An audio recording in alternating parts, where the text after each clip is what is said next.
The soldiers were training in the field when suddenly a fireball fell from the sky.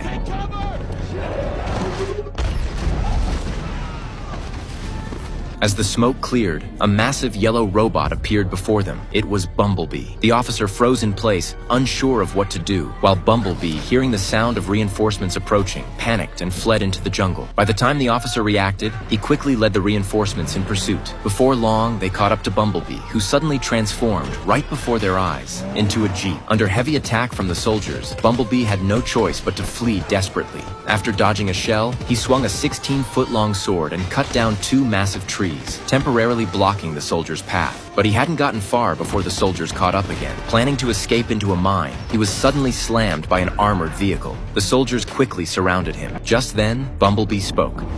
Please, this is a mistake.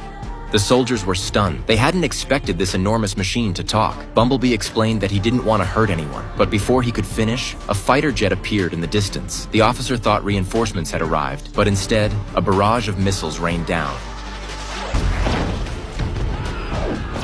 In an instant, fire engulfed the battlefield. Countless human soldiers were killed or wounded. It turned out that Bumblebee's archenemy had arrived. The enemy quickly transformed and engaged Bumblebee in combat. The two giants battled from the ground all the way up the mountain, but Bumblebee remained on the defensive, completely overpowered. To prepare for the next fight against Optimus Prime, the enemy upgraded Bumblebee's system and threw him off a cliff.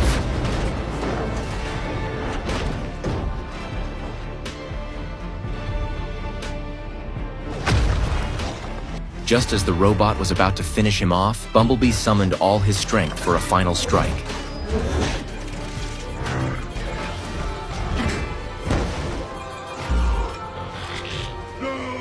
He managed to defeat his opponent, but was gravely injured with severe core damage. Exhausted, he collapsed by the river and used his last breath to transform into a Volkswagen Beetle. Nobody knows how much time passed before a girl discovered him at a junkyard. Overjoyed, the girl eagerly opened the car door and climbed in. The interior was filthy and covered in dust, but she couldn't hide her excitement. With little money, this was the only car she could afford. When the owner learned she wanted to buy it, he barely hesitated and simply gave the car to her. Driving the battered little yellow car away, everyone thought she was crazy, but no one knew that this small act would completely change the course of her life.